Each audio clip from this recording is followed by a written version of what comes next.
Kamusta, ako po si JE at sa video na ito ating tatalakayin ang pinakabagong kabanata ng Hunter x Hunter. Malalaman natin ng ilan sa impormasyon ukol sa Dark Continent at ang namumuong alitan sa pagitan ng 12 Zodiacs at ni Beyond Netero. Sana po ay tapusin yung video hanggang dulo para malaman nyo kung nasaan na ngayon ang ilan sa pinakamagagaling na NEN users katulad nila Pariston at Jing. Pero bago ang lahat, kung isa ka sa mga sumusubaybay sa aking mga videos ay wag mo sanang kalimutang i-hit ang subscribe button at notification bell ng ating channel.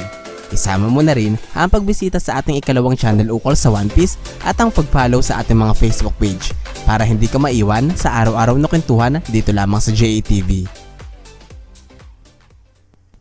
Ang isa sa mga bagong kabanata ng Hunter x Hunter ay pinamagatang espesyal na pagpupulong at tumutukoy sa pagkatipon ng 12 Zodiacs ukol sa balitang iaanunsyo ni Chidel. Subalit imbes na ang bagong chairman ng Hunter Association na mag-umpisa sa pagkasalita, ay dumating si Vince na nagsasabing may kinakaharap silang malaking problema.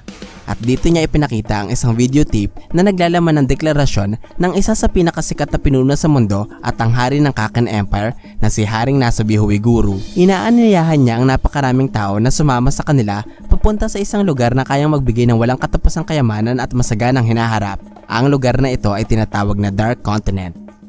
Ang Dark Continent ay isang napakalaking parte ng mundo na hindi nakaguhit sa mapang ginagalawan ng ating mga bida. Ayon sa snake ng Zodiacs na sa Gel, dito nagmula ang mga magical beast na naipakilala sa kwento, katulad ng mga hayop na nakita na natin sa serye, mga halimaw sa Hunter Examination at mga kahangahangang nilalang katulad nila Kiriko. Sinabi rin ni Jing noong nagkita sa Linigon na ang World Tree na kinikilalang pinakamataas na puno sa kanilang mundo ay may ituturing na isang maliit na halaman lamang at tumigil na sa paglaki dahil sa kakulangan ng nutrisyon na nakukuha nito sa lupang napagtaniman.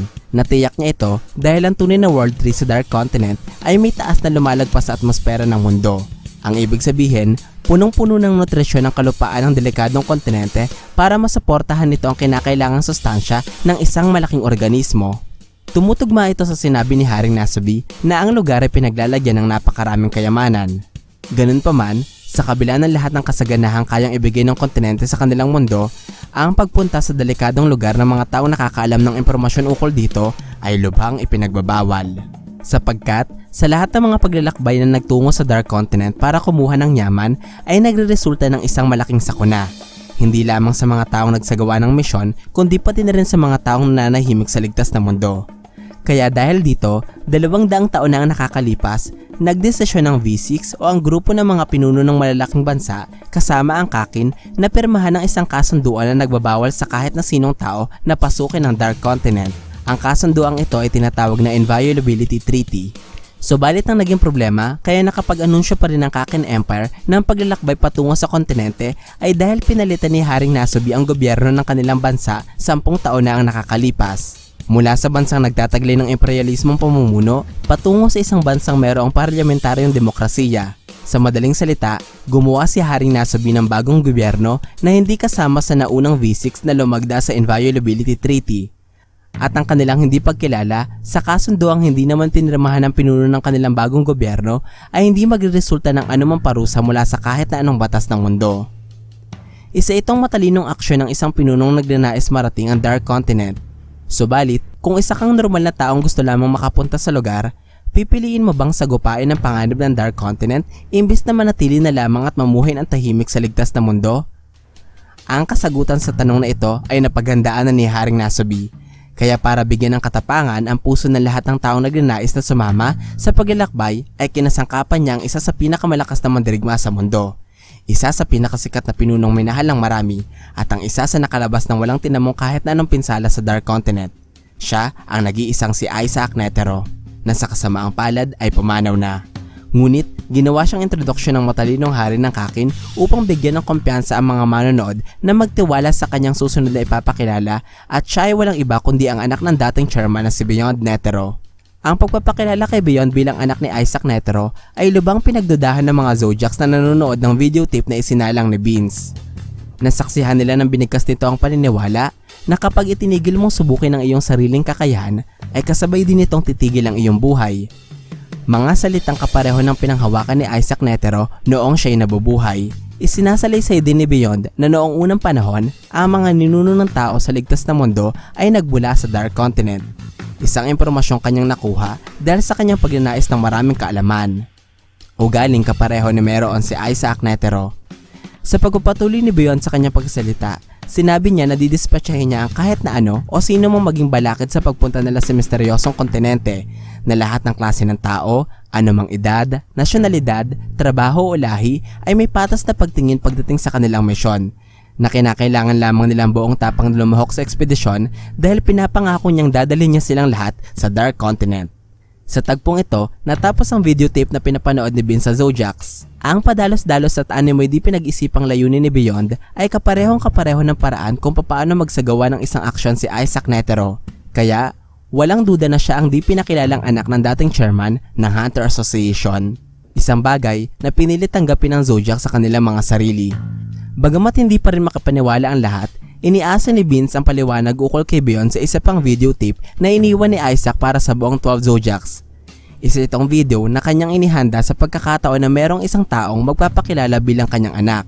Subalit, sa kabila ng kagustuhan nilang panoorin ng video ay hindi ito maaari dahil kabilin-bili na ng yumaong chairman na kailangan buong 12 Zodiacs ang makakita nito.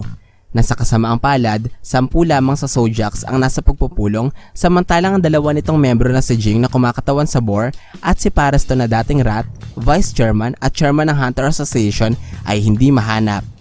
Kaya, habang nagdidiskusyon ng mga membro ng Zodiacs kung nasaan ang dalawang nawawalang membro ay ipinagpatuloy ni Chidel ang kanyang dapat sasabihin bago dumating si Vince. At ito ay ang pag-aklas ni Pareston at Jing sa 12 Zodiacs. Ginawa ito ng dalawang magagaling na user dahil mas ninais nilang maging bahagi sa grupong binuo ni Beyond Netero na tinatawag na Dark Continent Expedition Team. Isang desisyong ipinagkibit-balikat na lamang ni Chidel dahil ang pinakamahalagang dapat nilang isipin ay ang utos na nanggaling mismo sa V5 para sa Hunter Association at ito ay ang pagkitil kay Beyond Netero. Sa utos na ito, nagtapos ang ikaunang kabanata ng Dark Continent Arc. Para mas maintindihan natin, ipapaliwanag ko ng mas maigi ang ilang detalye na nabanggit ko sa parteng ito ng kwento. Ang dahilan kaya gustong tapusin ng V5 at ng Hunter Association si Beyond Netero ay sapagkat siya ang simbolo ng paglalakbay patungo sa delikadong kontinente. At sa oras na mawala siya sa mundo ay kasabay din niyang maglalaho ang motibasyon ng taong lakbayin ng Dark Continent. Subalit, ang misyong ito ng mga Hunters ay lubang napakahirap dahil bukod sa katotohanang nananalaytay sa katawan ni Beyond ang dugo ng kinilalang pinakamagaling na user sa mundo na si Isaac Netero, ay isa rin siyang kahangahangang mandirigma sapagkat si Beyond ay isa sa mga taong nakapunta at nakalabas ng buhay mula sa delikadong lugar.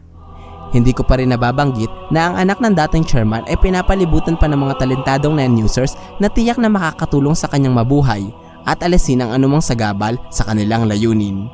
Gusto ko lamang ding balikan ang sinabi ni Beyond na ang lahat ay may patas na oportunidad sa pagpunta sa delikadong kontinente, anuman ang kanilang pagkakakilanlan.